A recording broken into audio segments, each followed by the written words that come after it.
Smart money concept. आज हम smart money concept के ऊपर वीडियो लेकर आ चुके हैं। तो आज देखते हैं स्मार्ट मनी कॉन्सेप्ट में क्या होता है और किस तरीके से रिटेलर अपनी एंट्री बनाते हैं और अच्छा प्रॉफिट करते हैं स्मार्ट तरीके से। जो बड़े बड़े रिटेलर्स होते हैं उनके माइंडसेट को कैच करना और एंट्री बनाना। तो चलिए शुरू करते हैं। मेजरली आज हम 3 स्टेप पे डिस्कस करने वाले हैं, और अगर इस वीडियो पे अच्छा रिस्पॉन्स आता है तो फिर अगला वीडियोस हम फिर लेकर आएंगे। तो चलिए स्टार्ट करते हैं। पहला कॉन्सेप्ट है सपोर्ट एंड डिमांड जोन।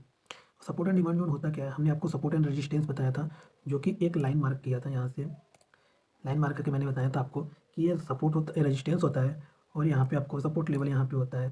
तो इस तरीके से मैंने आपको बताया था कि रेजिस्टेंस लेवल होता है और ये सपोर्ट लेवल होता है। उसी तरीके से डिमांड और सपोर्ट एंड डिमांड जोन क्या होता है, तो आज इसको मैं डिस्कस करता हूँ आपको।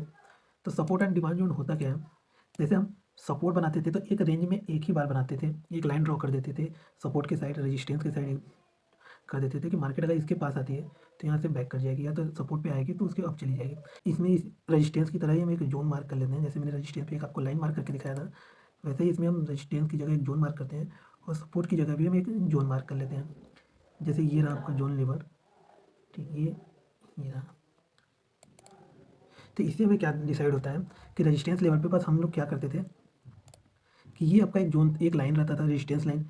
उसके बावजूद ये हमें देखने को मिलता था कि ये यहाँ पे कैंडल आई, इस लाइन को टच नहीं करता था, वो रिटर्न हो जाता था। या तो फिर यहाँ तक मार्केट आई और इस लाइन को टच नहीं किया, अप साइड में चल गया। जोन का मतलब होता है कि एक रेंज मार्क कर लेते हैं हम कि जिस रेंज के अंतर्गत मार्केट आती है जाती है। ये तो नहीं है कि अगर कोई भी चीज़ आ रहा है तो एक ही निर्धारित जगह पे आएगा, वहाँ से रिटर्न हो जाएगा।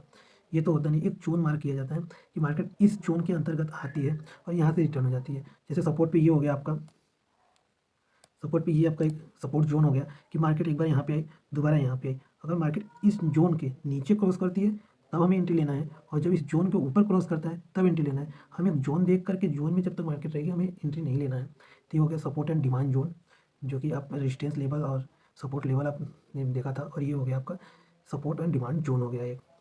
मार्केट स्ट्रक्चर में हमें जनरली दो देखने को मिलता है। एक होता है ब्रेक ऑफ स्ट्रक्चर और एक होता है चेंज ऑफ करेक्टर्स। तो आज इन्हीं दो पे हम बात करने वाले हैं। तो पहले तो इन्हीं दो पे हम बात करने वाले हैं। तो पहले बीओएस पे बात कर लेते हैं कि ये बीओएस होता क्या है। ये होता है ब्रेक ऑफ स्ट्रक्चर। जैसे आपने देखा होगा कि हायर हाई और हायर लो का फॉर्मेशन सेम ऐसे ही काम करता है ये भी। लेकिन हाँ, इसी शब्द में ये मैं निकल के आ रहा है ब्रेक ऑफ स्ट्रक्चर। किसी भी स्ट्रक्चर का ब्रेक करता है उसे ब्रेक ऑफ स्ट्रक्चर कहते हैं। तो चलिए हम देख लेते हैं। जैसे मार्केट ऐसे ऐसे हायर हाई का फॉर्मेशन बन के जा रहा है, तो इसमें क्या होता है कि इस कैंडल ये इस कैंडल के हाई का इसका अगर ब्रेक करता है ये, तो ये ब्रेक ऑफ स्ट्रक्चर हो जाता है। फिर मार्केट ऊपर गया, ये अगला इसने हाई बनाया, इस हाई को इसने फिर से ब्रेक किया, तो ये दूसरा ब्रेक ऑफ स्ट्रक्चर। फिर सेम ही ऐसे ब्रेक ऑफ स्ट्रक्चर, ये हो गया अप साइड का ब्रेक ऑफ स्ट्रक्चर। ऐसे ही सेम डाउन साइड का ब्रेक ऑफ स्ट्रक्चर होता है। जैसे मार्केट डाउन साइड में लोअर लो लोअर हाई बनाते हुए जा रही है मार्केट ऐसे करके, तो इसका इस लो का इसने ब्रेक किया, तो ये क्या होगा, ये हो जाएगा ब्रेक ऑफ स्ट्रक्चर। किसी भी अगले स्ट्रक्चर को ब्रेक करना ही ब्रेक ऑफ स्ट्रक्चर कहलाता है। ये हो गया। यहाँ फिर मार्केट डाउन आई अच्छा खासा, फिर मार्केट ऊपर गई, यहाँ पे देख सकते हो। फिर मार्केट ने इसको, जो मार्केट फिर डाउन आई, तो इस डाउन आते समय इसका ब्रेक किया है। ये हो गया आपका break of structure. Break of structure तब तक माना जाएगा जब तक वो अपने प्रीवियस कैंडल को ब्रेक कर रही है। जैसे ये कैंडल इस कैंडल को ब्रेक करती हुई जा रही है, तब इसको हम ब्रेक ऑफ स्ट्रक्चर कहेंगे। अगर वो इसको ब्रेक ही नहीं कर रही है तो ब्रेक ऑफ स्ट्रक्चर नहीं कहेगा। जैसे मार्केट यहाँ पे आई, ऐसे आई, तो ये ब्रेक ऑफ स्ट्रक्चर नहीं होगा। जब तक इस कैंडल को मार्केट ब्रेक ना कर दे तब तक ये ब्रेक ऑफ स्ट्रक्चर नहीं कहेगा। ऐसे ही सेम डाउन साइड में भी होता है ब्रेक ऑफ स्ट्रक्चर। चलिए सेकंड पार्ट को भी देख लेते हैं। ये चोज जिसे कहते हैं चेंज ऑफ कैरेक्टर्स। किसी भी चीज़ का कैरेक्टर चेंज करना है चेंज ऑफ कैरेक्टर्स कहता है। जैसे मार्केट में higher high higher high higher low higher high higher low का फॉर्मेशन बन रहा है, तो एक समय आएगा कि उसका कैरेक्टर जो होगा वो चेंज हो जाएगा। उसी को ही कहते हैं चेंज ऑफ कैरेक्टर्स। जैसे मार्केट बी ओ एस यहाँ पे बनाया, यहाँ पे भी बी ओ एस बनाया, यहाँ पे भी बी ओ एस बनाया, मतलब कि कहीं ना कहीं ये कैंडल को ब्रेक कर रहा है। एक समय आया कि यहाँ पे भी ब्रेक किया, लेकिन मार्केट ऊपर ना जाके मार्केट डाउन आ रही है, डाउन आई यहाँ पे, लेकिन इस कैंडल का ब्रेक नहीं किया। तो अभी हम चेंज ऑफ कैरेक्टर्स नहीं बोलेंगे जब तक मार्केट इसके प्रीवियस कैंडल के लो को ब्रेक ना कर दे, तब तक हम चेंज ऑफ कैरेक्टर्स नहीं बोलेंगे। फिर मार्केट डाउन आया, फिर डाउन आया, फिर डाउन, जैसे ही मार्केट इसको ब्रेक करता है तो इसको हम कहेंगे चेंज ऑफ कैरेक्टर। इसको हम कहेंगे चेंज ऑफ कैरेक्टर्स। फिर उसके बाद चेंज ऑफ कैरेक्टर्स के बाद फिर मार्केट अपना हायर लो के फॉर्मेशन में फिर नीचे जाने लगे, तो फिर यहाँ पे बी का फॉर्म बन जाता है। चेंज ऑफ करेक्टर्स यही होता है जब मार्केट हायर हाई जा रही है या किसी भी फॉर्म में मार्केट जा रही है, फिर वहाँ से एक स्ट्रक्चर बना के मार्केट लोअर फ्लो में जाए या किसी भी फॉर्म में जाए, तो वहाँ पे एक कैरेक्टर्स बनता है जिसे हम कहते हैं चेंज ऑफ कैरेक्टर्स। इसे ही फाइंड होता है चेंज ऑफ कैरेक्टर्स। तो चलिए हम चार्ट पे देखते हैं कि बीओएस कैसे काम करता है और चेंज ऑफ कैरेक्टर्स काम कैसे करते हैं। तो यहाँ पे बीओएस का फॉर्मेशन बन रहा है, देख सकते हैं मार्केट डाउन से आई, हायर लो बनाया, फिर हायर हाई बनाया, फिर हायर लो बनाया, फिर हायर हाई बनाया। तो इससे क्या होता है कि जितनी भी बार मार्केट इस कैंडल के हाई को ब्रेक कर रहा है, इसे कहेंगे ब्रेक ऑफ स्ट्रक्चर। फिर मार्केट नीचे आई, डाउन है, फिर इस हाई को अपने ब्रेक किया, इसे कहेंगे ब्रेक ऑफ स्ट्रक्चर। इसे हम फाइंड कर सकते हैं हायर हाई के। सिंपल तरीका होता है कि हायर हाई जहाँ पे बन रहा है वहाँ पे ब्रेक ऑफ स्ट्रक्चर बन जाएगा। ट्रेंड लाइन जहाँ बनता है वहाँ पे ब्रेक ऑफ स्ट्रक्चर आपको देखने को मिल जाए।